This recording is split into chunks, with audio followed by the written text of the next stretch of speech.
23rd of December, the European Parliament and the Council of Ministers reached an agreement on this delay that is now being subject to a vote in the European Parliament on the 17th of December. Based on the outcome of the vote yesterday in the European Parliament's Environment Committee, we expect the full European Parliament to approve this delay, and we also know that the member states are with a big majority in favor of this.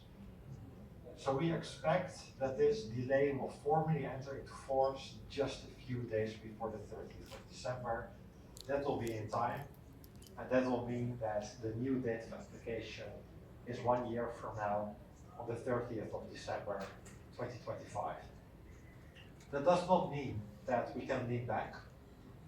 There's a lot of work to be done by everyone, ranging from the European Commission to our members, we with the European Cocoa Association, and of course in the cocoa producing countries.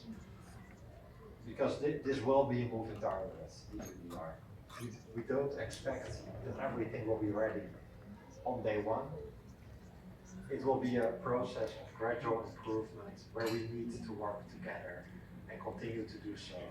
Because ultimately, it was also referenced this morning, the EUDR can provide an opportunity to a competitive advantage that the cocoa producing country can create if they get it right.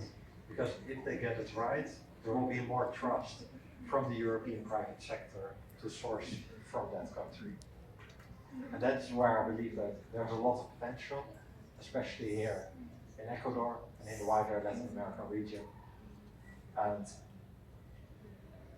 But also our activities on this remain important.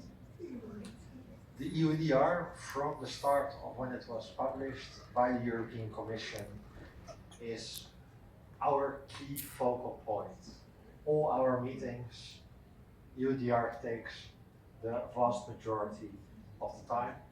It is the top priority of our board of directors, and that's also why they created a specific task force reporting directly to the board.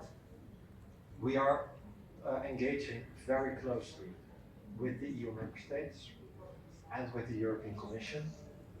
With the EU member states because they will be directly responsible for the enforcement, and with the European Commission because they do need to provide the guidance. Also, we with the ECA are a member of the EU's multi-stakeholder platform on deforestation and forest degradation. As part of this platform, we are able to talk directly with the Commission in a wider forum to share our concerns that we have with the regulation. In this platform, it's not just sector representatives such as us, or coffee, or palm, but also NGOs, the competent authorities of all the EU member states, and third country governments. So Ecuador, for example, is also able to attend those meetings. The next meeting of the platform is actually taking place tomorrow. Another one will be scheduled in January. And this is the main point where the European Commission shares information on the implementation of this regulation. And besides that, we try to work closely with other sectors. Because even though we are all different, and we vary quite a lot from palm or soy, or coffee or rubber, we see that actually quite a lot of the issues that we see are very similar. The differences remain. Palm and soy, they work with much larger scale operations, with smaller farmers, but also on energy, or how do you map the plots of land. But of course, we also talk with the international community, international organizations such as the World Bank, the International Trade Center, which has developed a series of handbooks on the EUDR, which I can heavily recommend. A lot of work has been put in to make the EUDR understandable also for non-EU actors. But of course, our main activity is the protocol itself. And this protocol is being created by the Task Force on EUDR compliance. The protocol is a living document, so the version that you all have seen, it is still undergoing changes as we learn. In September 2023, the ECA board, after various discussions, this was the first board meeting we had after the EU deforestation regulation entered into force. We decided to create a task force where we would digest the text of the EUDR and to try to make it practical and feasible while delivering on the key objectives of the EUDR. And that key objective can be phrased in one simple term, that not a single EU consumer is complicit in deforestation linked to the products that they consume. It is also, of course, a very important objective, as it was already stressed this morning. We need to target and tackle deforestation at a global scale. And we realize that as the European cocoa sector, not just the European cocoa sector, this has been an objective that we and our members have had for a long time.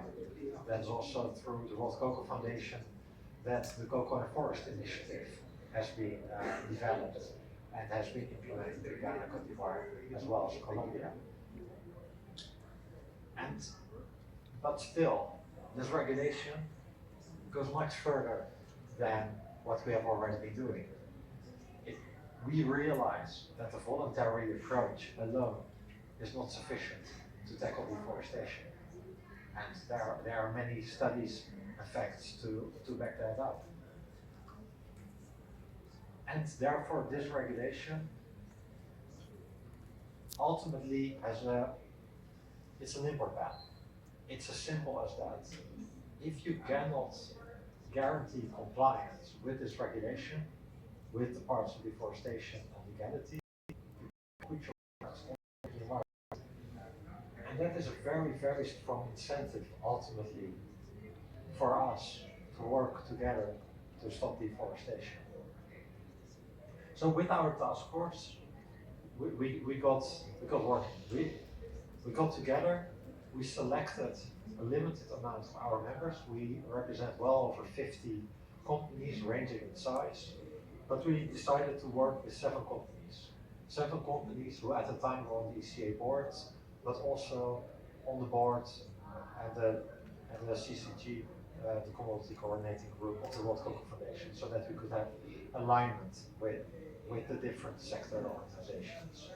And these companies are, as included on the slide, Barry Callebaut, Cargill, Samoa, Econ, Olam Food Ingredients, or OFI, Sukden, and Touton. 7 large companies who together represent the majority of the cocoa trade and processing. And with these 7 companies, who each had 1 representative and still have 1 representative on the task force, we started to work together on the key parts of the EUDR, the due diligence parts, Articles 9, 10, and 11, where we divided them in groups to assess what is actually needed and what is feasible. Because we need to be very careful that we don't overload the boat on the EUDR, as ultimately our protocol has been designed to be applicable to all cocoa, from all cocoa producing countries, and for all operators, whether that operator is an SME or a large multinational company. We all need to meet that same bar. And through this protocol, our aim is to work together towards a level playing field, extend knowledge on the EUDR to our membership, and importantly, the suppliers of our members, and through them to the farmers. And this protocol contains the key information based on the key parts of the EUDR that's ultimately captured